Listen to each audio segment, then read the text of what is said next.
Nah, dipoto, dan kebetulan foto itu ada suatu pertama ya pas saya lihat, ini kok fotonya begini? Tuh ada apa tuh? Ini serem kata anak-anak waktu itu. Pas sampai sana, merinding der. Saya bilang lihat jenazah ada yang bergantung dan berserakan, Bang.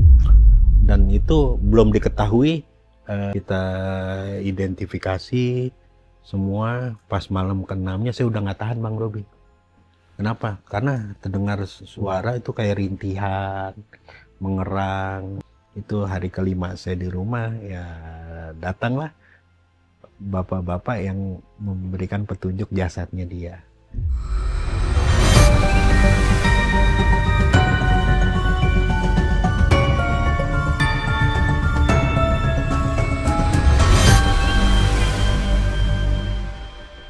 Assalamualaikum warahmatullahi wabarakatuh. Gak usah basa-basi, langsung aja kita eksekusi. Beliau ini, bintang tamu kita kali ini, teman-teman, adalah salah satu bintang tamu yang cukup berjasa juga di YouTube channel Bang Robi. Karena berkat beliau dan fansnya Anak Jin ini, YouTube Bang Robi rame lagi. Pak Chandra, makasih banyak. Sama-sama, Bang. Pak Chandra kali ini akan menceritakan sesuatu yang cukup berbeda. Sebelum Pak Chandra bercerita, Bang Robi pengen nanya sama Sobat Goib. Kalian sadar nggak kalau tahun 2000, milenium ya, atau ya pertama kali kalau misalkan kita dengerin lagunya Backstreet Boys, yang albumnya Millennium, itu 2000 adalah tahun 25 tahun silam.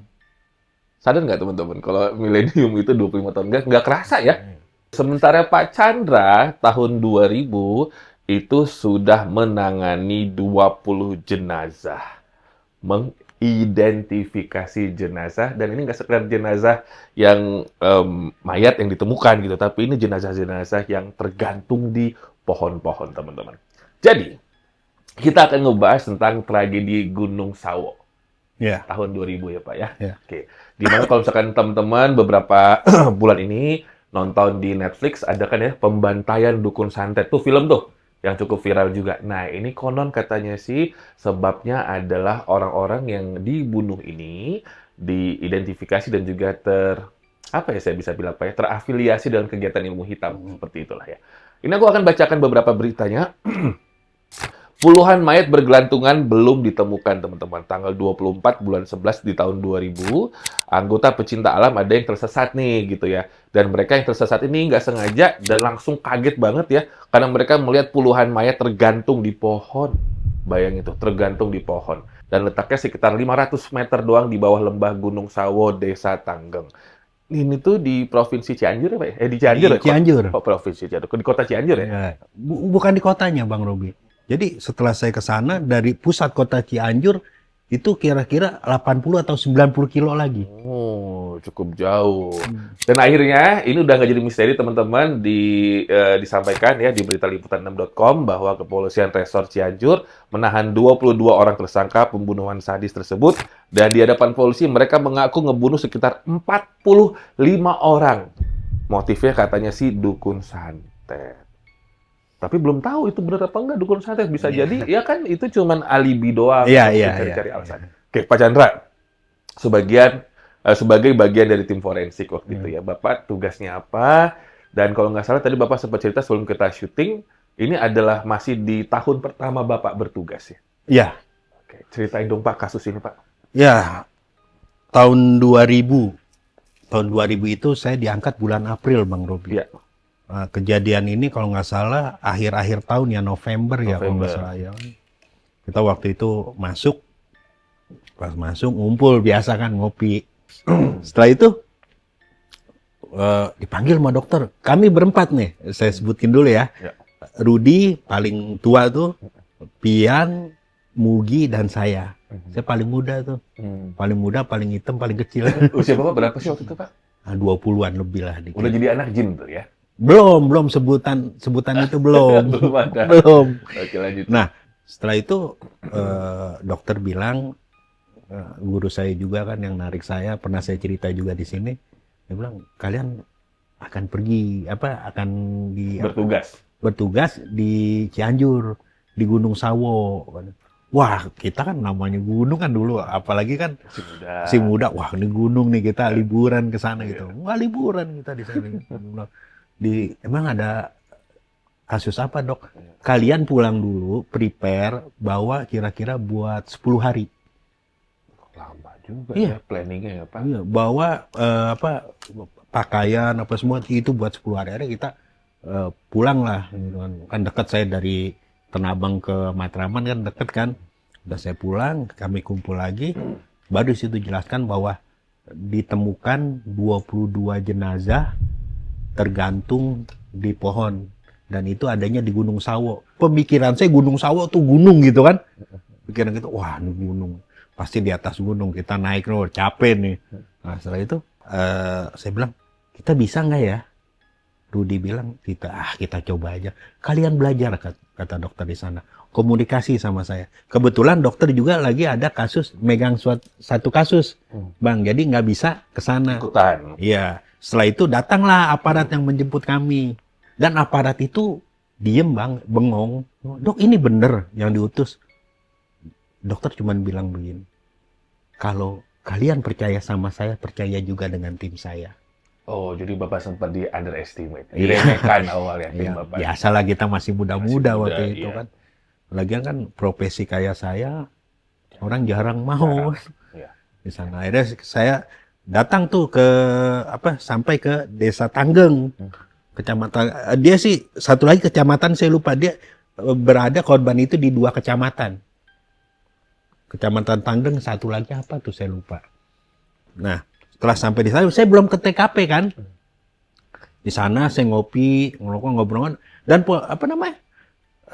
aparat di sana juga sempat bisa nggak yang diutus kok mudah-mudahan. Akhirnya datang lagi dari PMI Bogor 2. Perawat forensik tuh 2 datang, ya kita berenam akhirnya di situ. Setelah itu kita turun tuh ke bawah. Ini kan jadi dia di sini desanya. Saya turun lagi ke bawah. Nah, ini jalan Bang Robi. Dan jalan kita masuk lagi. Saya bilang, mana gunungnya? Ini Gunung Sawo katanya. Nggak tahu cuma tebing Bang Robi. Itu kalau nggak salah dia kemiringannya 45 derajat lah dia begini. Lumayan, Pak. Iya. Nah, setelah saya turun, saya iseng-iseng tuh foto waktu itu. Ya. Dengan fotoin masih pakai foto apa namanya? Digicam, digital cam gitu. Mending Nokia 3210. belum ada. Udah. Ya, udah ada ya. Nggak ada kameranya tapi. Iya, yang diputer krek Tel. iya. Yang ada kebakarnya. Iya.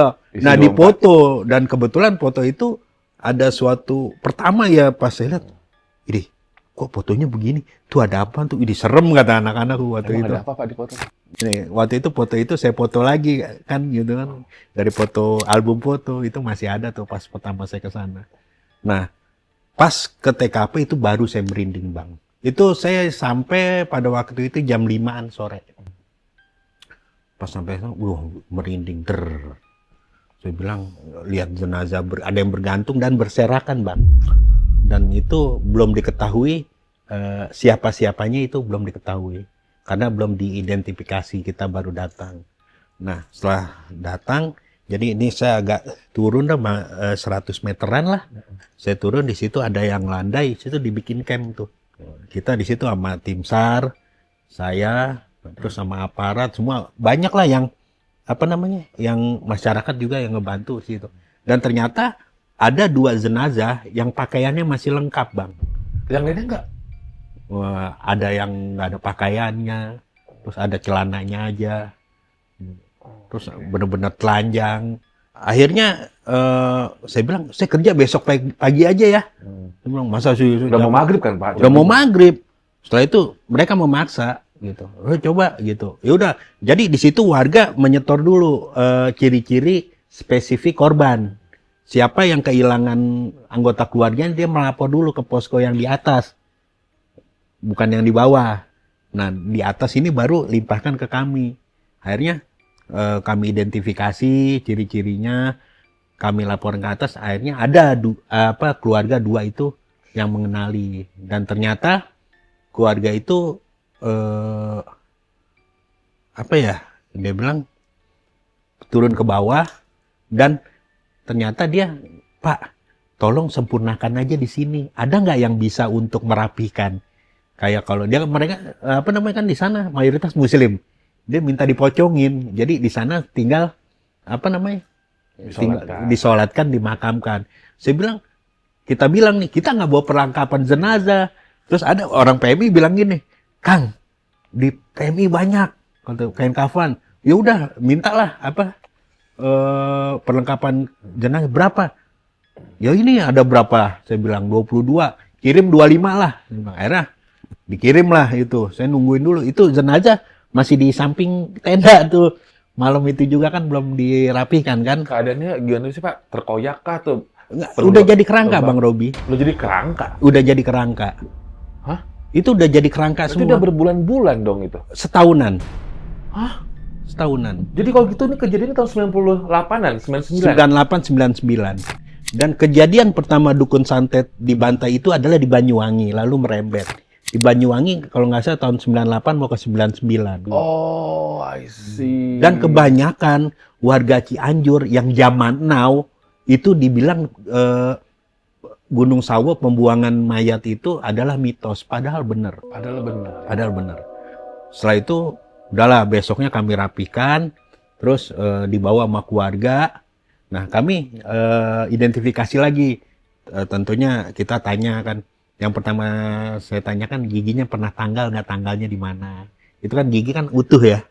Terus pernah trauma tulang tidak. Terus kalau ada fotonya, saya lihat fotonya kan struktur tonjolan wajah ya itu berbeda-beda. Nah, besoknya itu kami pas hari datang itu 2. Besoknya kami berhasil mengidentifikasi 6 jenazah. Setelah itu hari ketiganya dapat kabar Bang. Saya udah stres itu, Bang. Wah, gue pulang nih, kabur nih. Karena kerjaan itu udah banyak. Berarti 2, 6, 8 ya teridentifikasi. Dari 22 berarti sisa 14. Sisa 14 terdengarlah kabar bahwa tertangkaplah pelaku 22 orang. Setelah setahun baru tertangkap ya? Iya. Dan pelakunya itu adalah diusut-usut yang 2 ini, berkat yang 2 yang pertama ini, bahwa pelakunya itu salah satunya masih tetangganya juga. Dan tetangganya itu diciduk dan itu ngoceh baru. Saya pikir ini mah terorganisir. Kalau nggak salah salah satu nama korbannya ada Haji apa gitu ya? Iya. Haji Slamet atau Haji apa? Kebanyakan Bang, saya nggak apa. Iya, banyak banget sih Bang. Dan akhirnya di situ nambah stres saya Bang. Ya. 22 aja belum kelar kan, kita belajar setengah mati Bang. Pasti. Ya kan, untuk kalau misalnya identifikasi kita masih utuh itu gampang. Ini udah jadi kerangka, semua mayoritas sudah jadi kerangka. Ini kita bakalan lama bener, dokter nyuruh buat prepare 10 hari. Kuat nggak Chan? Kuat nggak kuat sama kerjaan, saya bilang. Ya. Setelah itu malam 1, 2, 3, malam ketiga ya. 1, hari 2, ketiga. Hari ketiga malam keempat Bang.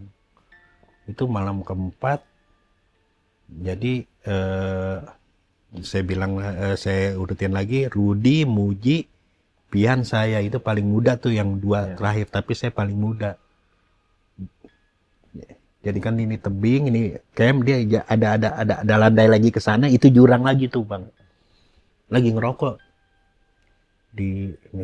Kira-kira jam 8, jam 9 lah. Kita bertiga lagi di depan tuh, lagi ngerokok juga. Lambat lah, samar-samar itu dengar suara kidung. Wanita atau pria? Laki-laki. Kidung Sunda gimana sih halus ya? Aduh, saya bahasa Sunda kurang ini sih ya. Iya. Oh, Sundanya halus. Pas saya deketin itu Pian yang lagi ngidung itu. Dan suaranya beda Bang. Terus saya colek kan yang paling tua tuh si Rudi. Rut, lihat Rut. Kagetin katanya. Wah, gue nggak berani ah. Udah kagetin. Akhirnya dikagetin. Astagfirullahaladzim. Lu ngapain? Enggak, lagi mandangin aja desa di bawah. Mana nggak kelihatan desa? Ada tadi katanya. Lu tadi nyanyi apaan? Enggak, nggak nyanyi apa-apaan. Nggak berasa nyanyi, enggak. Akhirnya diseret lah sama anak-anak ke tenda. Di situ ada salah satu tokoh juga ya Bang yang ikut, tokoh agama, dan dia tahu, oh ini anak ini dikit lagi ke bawah nih ke dimensinya dia. Tuh dia bilang, oh desanya ramai katanya, masih pakai keben. Tuh, udah itu maleman kan, malamnya lagi. Bang, ada aja. Saya nggak mikir mistis dulu tuh Bang. Iya. Nggak mikir. Nah, mau mau masak kopi kan kita kan kurang air Bang. Yang saya bilang saya minum air mayat itu. Oh, Iya, ini kejadian ini. Ambil air mayat bukan? Ambil air tuh. airnya. Itu di bawah lagi. Akhirnya saya mapian lagi, namanya paling muda kan. Ya udah bawa botol mineral 6, saya celupin, bawa lampu badai dulu ya. Iya. Bukan patromak mah tenang. Lampu badai itu kan cuman minyak tanah udah saya celupin gitu bawa. Nah besok paginya jam 10 kan ketemu tuh, nih ada lagi jenazah. Diangkat pakai kantong jenazah. Coba tuh buka dulu, identifikasi. Saya buka, loh kok ini basah? Ketemunya di mana? Di mata air yang itu tuh. Tuh tim SAR ngamuk tuh, mas saya sama aparat tuh. Gimana sih nggak lihat emang? Iya. Malam Bang. Itu Sumpah. jadi ada 2 gunung tuh namanya ya, 2 gunung itu. Dua Gunung, bukit lah dia. benar 2 bukit itu tuh. Yang selebihnya belum ketemu tuh Bang. Itu baru ketemu kira-kira 26 atau 27 jenazah. Sisanya belum ketemu. 45. Kita terus kerja identifikasi. Misalkan kita ada kesulitan, saya pasti telepon dokter. Dok, dia bilang begini, dokter bilang gini. Jangan sampai jangan nungguin berapa persen ininya 50% ada kesamaan udah identifikasi gitu. Kamu dokter tegas waktu itu. Saya masih pertama baru kan, deg-degan tuh Bang Robi. Gua kalau nggak kelar nih tamat riwayat gua ngurusin mayat gitu. Iya. Itu hari keempat kita identifikasi lagi. Teridentifikasilah dari tadi 8 kita identifikasi itu 10 lah, 28 akhirnya. Gitu. Belum ketemu lagi yang sisanya Bang Robi. Akhirnya ketemunya di bukit satu lagi. Iya. Jadi mereka tuh ada kondisi jenazahnya itu kerangkanya ada yang tergantung, ada yang berserakan. Nah, yang susahnya ini yang berserakan Bang Robi. Iya. Ini kan deket-deket gitu.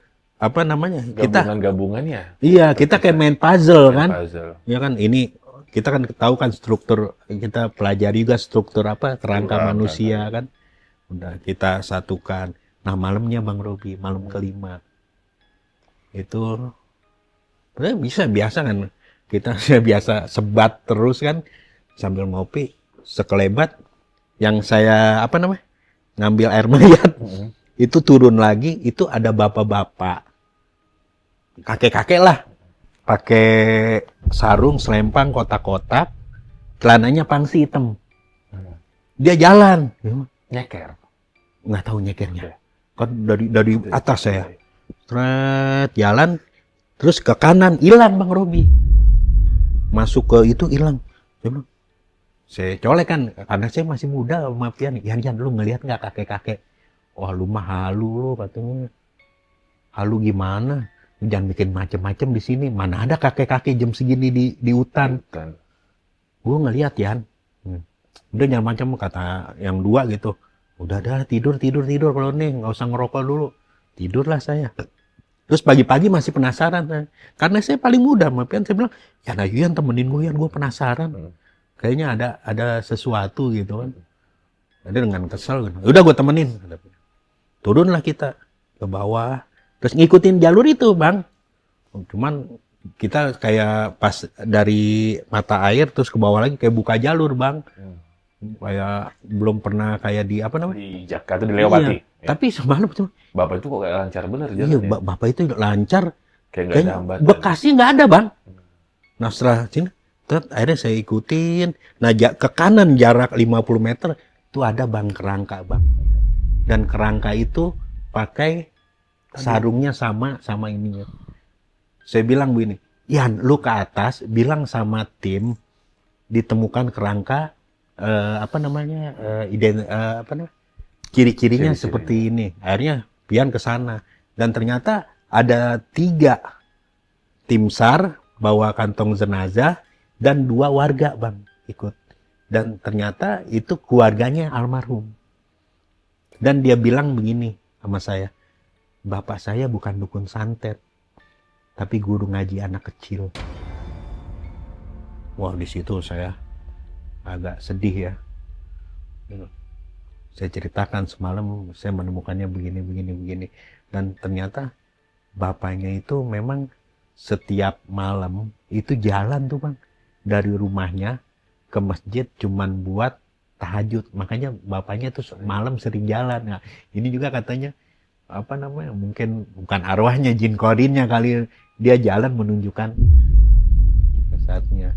Itu nah akhirnya dibawa tuh. Dan disitulah saya baru tahu bahwa yang kebanyakan dibantai ini adalah tokoh agama dan tokoh masyarakat. Dan di situ juga seperti terorganisir bang. Jadi nggak murni dukun santet. Jadi ada yang nggak suka nih mas suatu tokoh, ini orang, terus memang ada ininya, ada provokatornya ada. Ya kan masalah apa? Masalah politik, kondisi politik pada waktu itu Indonesia krisis moneter dan sedang bergolak. Nah, itulah bermainnya di situ. Dan nggak mungkin orang yang tidak punya manajemen konfliknya yang nggak matang, nggak bakalan bisa dia mengorganisir seperti dari apa namanya Banyuwangi terus merembet sampai Jawa Barat. Dan ini korban di Gunung Sawo ini kan 45, itu di Pangandaran ada lagi kok kira-kira ratusan lah di Jawa Barat. Waktu itu berarti kasus besar ya Pak? Besar. Kasus besar sekali ya? Ya. Ketika habis kasus itu saya dengar bahwa ini adalah pengalihan isu. Iya. Karena kondisi ekonomi kita dan politik kita lagi apa namanya sedang bergolak dan dialihkanlah isu ini dan dijadikanlah di manajemen konflik antara warga. Jadi ada warga nggak senang dari suatu warga dan dia tokoh agama atau tokoh masyarakat. Iya. Terus ada nih provokatornya nih. Gitu. Udah ngadu, itulah dieksekusi sama mereka. Berarti 45 orang yang mengakui ini Pak, mengakui perbuatan ini, mereka satu organisasi, maksudnya satu kelompok ya? Iya, mereka mengakuinya. Mereka terhubung. Interconnect. Mereka yang bantai. Pas malam ke-6-nya saya udah nggak tahan Bang Robi. Kenapa? Karena terdengar suara itu kayak rintihan, mengerang. Saya bilang, wah, gue besok pulang dah. Repot juga ya Pak. Ya pulang yuk, masih muda Bang Robi. Iya. Lu kan pulang yuk. Jangan lu, ntar lu kerja di mana lagi? Iya. Kan udah enak diangkat. Iya sih. Akhirnya, coba beraniin. Dok, pulang ya dok. Tanggung katanya. Kan belum 10 hari. Dokter sini dok. Enak aja ngomong doang gitu ya Pak. Dia waktu itu kasusnya ada yang lebih besar juga. Lebih besar lagi. Karena menyangkut masalah negara juga dia. Pembantaian juga. Iya. Dan setelah itu, apa namanya, saya udah identifikasi lagi. Nggak semua sih Bang Robi. Saya semua identifikasi cuma 39. Sebenarnya korban yang ditemukan itu 20, berapa sih? 22 ya? Pertama 25. 25. Oh, ada lagi tambahannya. Berkat pengakuan pelaku. Oh, dan tersangkanya sendiri 22. 22 orang. Dan akhirnya tersangkanya itu setelah kasusnya terungkap dan melebar, itu sebenarnya bukan 22. Itu pelakunya 60 orang lebih. Dan kondisi kerangkanya itu kebanyakan itu traumanya banyakan di kepala. Berarti tidak ada slaughter ya Pak? Misalkan di penggal atau apa? Enggak. Rata-rata dipukul? Di kepala? Gini, kalau dilihat dia dipukul, misalkan pakai benda keras atau tumpul, benda tajam itu beda kan? Ya. Kalau benda tajam dia pasti vertikal atau horizontal kan? Kalau misalkan dia pakai benda keras, dia retaknya beda. Itu kebanyakan retaknya itu nggak beraturan. Jadi kalau saya yakin sih itu pakai kayu atau Iya. batu gitu. Mungkin pada saat sedang tidur atau Iya. jalan ke masjid. Dan banyak pertanyaan kenapa sih kok dibuangnya ke situ Iya, ke iya, iya. gitu. Karena di situ jarang dilewatin orang. Itu jarang. Ini jalan utama ya. Nah, ini turun ke bawah itu jarang. Dan ditemukannya juga sama yang tersesat, Bang Robi. Iya. Kalau nggak tersesat, nggak terungkap itu. Itu juga ada izin udah atas izin Allah juga tuh. Mungkin. Dan saya ngebayangin psikologis yang menemuin itu aja. Stres, Pak. Ini jadi kayak hutan di Jepang tempat bunuh diri kan, Pak? Bener. Jadinya. Kayak mayat tergantung gitu kan. Mayat di mana-mana. Akhirnya kita dikumpulkan kan. Setelah dikumpulkan, saya agak takut, Bang, karena cuman 39 yang kami berhasil identifikasi. Sisanya kan sama PMI kan. Akhirnya kita jelasin, dokter cuma enteng jawabnya. Sebenarnya teridentifikasi 50% aja udah bagus.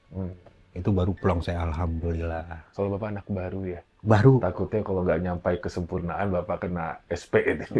Yang sebenarnya yang kena sih harusnya Rudi. Oh, iya. Kenapa dia paling tua, paling senior nih? Tapi saya ada rasa ketakutan sendiri karena pas saya berapa bulan Iya. menjadi tim beliau atau ikut beliau itu, ternyata beliau itu dokter yang sangat disegani di situ kan. Jadi saya harus benar-benar jaga namanya dia kan. Pak, ini kalau dari korban-korbannya sendiri rata-rata memang dari kota besarkah atau mungkin hanya dari kabupaten begitu? Kebanyakan alamat mereka, Pak? Di 2 kecamatan itu aja, Bang Robi. Kecamatan Tanggeng dan satunya itu seling Ketemunya di situ. Tapi kalau warga situ semua. Warga situ semua. Warga semua, nggak ada warga luar, warga situ semua. Korbannya tuh warga situ. Iya. Warga situ, bukan warga situ luar. Bukan dari warga Banyuwangi Bukan. atau apa di bawah? Bukan. Di Banyuwangi ada kasus lagi. Ada, beda. Di Jawa mana ada kasus lagi. Ada. Ini ada lagi juga dengan motif yang sama. Motif yang sama. Pembunuhan tokoh agama dan tokoh Iya, masyarakat. yang diisukan dukun santet. Yang diisukan dukun santet. Dan kembali lagi. Di framingnya begitu. Benar. Dan kembali lagi, kalau orang yang tidak punya kemampuan manajemen konflik yang bagus tidak bisa berbuat makar seperti itu. Itu luar biasa. Ini makar sih jatuhnya. Oh iya. Jatuhnya makar. Oh, berarti itu warga-warga di 2 kecamatan itu, Pak? Iya. Dan pelakunya juga orang-orang situ? Ada tetangganya juga kan ya? Tetangganya kebanyakan itu pelakunya ini adalah yang punya masalah dengan tokoh tersebut. Itu banyak gitu. Jadi ada pencucian otak lah di sini. Itu baru terungkap dan baru kan mereka berani speak up. Ketika aparat sudah bilang aman kok gini, akhirnya mereka tertangkap dan terciduk. Nah, pertanyaan aku, bagaimana dengan keselamatan jiwa Bapak sendiri? Bapak kan bagian dari orang yang mengungkap kasus ini juga. Ada ancaman nggak buat Bapak waktu itu? Ya, ancaman selalu ada, apalagi setelah kasus ini saya waktu itu tahu, saya komunikasi dengan dokter kematian salah satu aktivis di Indonesia. Iya. Tapi saya nggak buka itu. Ya. Tapi kalau dari kasus yang ini tidak ada ya, Pak ya? 1-2 ada. Oh, oke. Pak, ini rata-rata semuanya berarti pria mayatnya? Pria semua? Pria semua. Itu saya bilang bukan luar biasa, tapi luar binasa itu. Luar binasa. Repot ya, Pak, jadi bagian dari tim forensik tapi punya kemampuan lain gitu, six sense kayak Bapak. Yang lain mungkin, nggak akan keganggu pandangannya, penciumannya, atau pendengarannya. Tadinya saya nggak buka, Bang Robi itu udah buka. Jadi gini, Bang, ketika jadi kerangka tuh seolah-olah saya bisa lihat bagaimana ketika dia masih ada utuh. Itu saya gampang jadi identifikasi gitu. Dan dokter juga tahu ketika saya mempunyai kelebihan masalah itu. Makanya Bapak dikirim waktu itu. Iya sih. Tapi repot ya, Pak ya. Tapi bagus juga. Jadi Bapak dibantu sama penglihatan dan pendengaran Bapak dan penciuman Bapak. Iya, ada beberapa kasus yang saya ungkap melalui waktu itu kan CCTV kan belum booming. Iya kan. Jadi dia perlu sketsa wajah dan melalui itulah saya sketsa wajah pelaku. Penglihatan Bapak. Iya. Dari penglihatan Bapak sendiri, selain pemukulan di bagian tengkorak belakang atau depan, Bapak melihatnya bagaimana cara pembunuhan ini dilakukan, Pak? Jadi ini berdasarkan warga ya Bang. Mm-mm. Dan saya juga merasakan di sana bahwa mereka itu dihabisinya itu bukan di Gunung Sawo Bang. Oke. Dihabisi itu di dekat rumahnya sendiri itu dengan diseret dan dipukul ramai-ramai lalu dibawa jenazahnya di Gunung Sawo dan itu nggak dilempar dia jadi bener digantung dan itu Iya. profesional Bang. Kenapa? Kalau digantung di situ memuainya lebih cepat Mm-mm. dan baunya nggak terlalu bau situ. Kemana-mana. Dan ada lagi penglihatan saya ada jenazah ya itu kepalanya diputer Bang. Oh, Jadi matinya dipelintir. di apa namanya? Jadi pelintir, Iya, diputar, itu ada. dipatahin. Itu ada. Makanya saya bilang kan malam-malam saya dengar suara rintihan apa. Iya, Oh, itu sebenarnya udah nggak tahan Bang. Berarti artinya kalau pembunuhan ini dilakukan di dekat rumah, anggota keluarga lainnya melihat dong, Pak. Ada yang melihat. Ya Allah. Dan dia mengenali pelaku, tapi waktu itu nggak berani speak up Bang. Iya. Soalnya kalau kita lihat ini kan berarti kasusnya sebelum ditemukan itu terjadi 98-99. Iya, Berarti berita kehilangan ini udah 2 tahun sebelum itu. iya. Tapi tidak ada polisi yang membantu waktu itu. Laporannya tidak dijalankan atau memang tidak ada yang laporan? Tidak ada yang lapor. Nggak ada yang lapor. Karena nggak ada yang berani speak up waktu itu. Nggak ada yang Kan berani. waktu itu kita masa transisi dari Orde Baru ke era reformasi. Itu masih terbayang era Kebayang, Orde Baru. Wah, 98 seperti gua kalau apa. speak up bagaimana gitu Iya, kan. iya, kebayang. Pak, Bapak kan dengar rintihan-rintihan ya.